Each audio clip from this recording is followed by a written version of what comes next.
Okay, hey everyone, it's Jackie. I'm just following up from our TEDxWindsor event this past Wednesday, December 8th, 2010. Let me tell you what a 8 days we had putting this event together, getting our approval on the 30th of November and winding up at Beech Grove having this fabulous event 8 days later was pretty amazing. And the only way you can do that is when you have linchpins around you. And having the opportunity to spend some time with Seth Godin earlier this year and a handful of other really cool people opened my eyes to what we can actually do when someone kind of takes a risk. So in my community, I thought this is a perfect opportunity for me to be the one. So because we didn't have a lot of prep, a lot of lead-in, I just wanted to slowly recap and kind of update people as to what just kind of happened. For those of you who aren't familiar with TED, just Google it and look. It's just way too huge and too incredible to try and sum up in a few minutes. But for those of you who are familiar with it, their TEDx events are just as cool, and to be part of one was pretty exciting. So what we did is we set up a gathering here in Windsor, Ontario at Beech Grove that was inspired by a TED Talk that I saw by Stephen Johnson called Where Good Ideas Come From. And everyone who attended the event ideally was supposed to watch this video so that they could sort of understand the method behind the madness. Because, working in the corporate field, we've all been in those kind of, straightforward, structured kind of meetings. And all we keep talking about in our economy going forward is we need to try new ideas. So a lot of the companies I work with are very forward thinking and are always up for new ideas.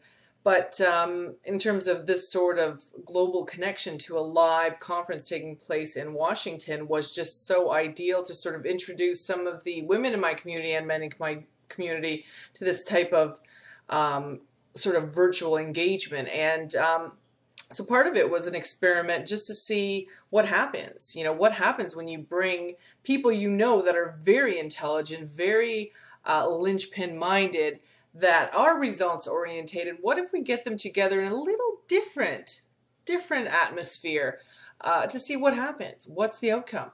And so hence very little detail in the registration form. And so what we did was work around the crescendo portion of the day-and-a-half conference that was taking place in Washington.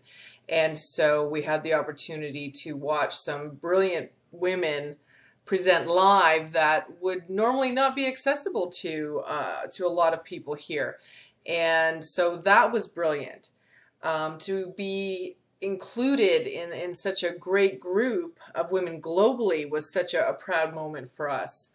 And to see contemporary men come out and support what we're doing and understand that women are a key catalyst to the survival of our economy, and not from a gender nurturing. Yes, that's part of it, but let's face it, and this was part of my message and why I felt that this TEDx opportunity was so perfect, because the fact of the matter is women drive the economy.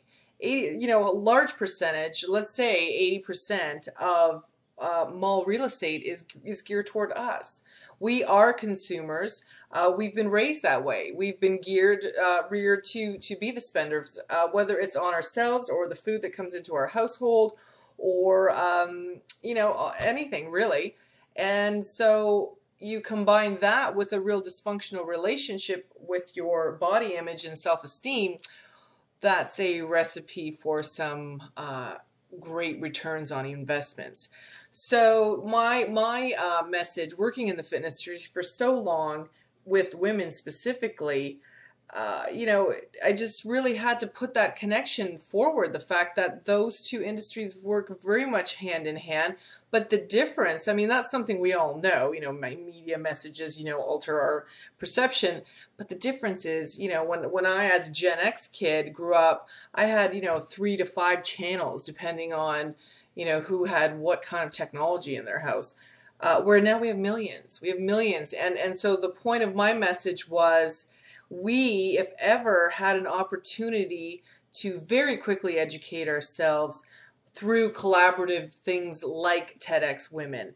And that's just one example. It's not even a gender thing. It's just look what happens in a very spontaneous, quick amount of time. And so knowing that is possible, we speed up time. So it won't take us decades to create change. But also knowing that we have the opportunity to become our own filters. When you understand how media works, then you see the beautiful side of it, the art side of it, the education, the possibilities for education. It's endless. It's just endless. It's such a beautiful understanding of art and media that allows us to create resources that are meaningful, that are action orientated. Proof of that is what happened on Wednesday night. I had the opportunity to meet Anna, who is a student, a grade 11 student, a secondary school student, who reached out because I met her mom at Starbucks with Lori Newton brainstorming how we're going to put this crazy event together in 8 days.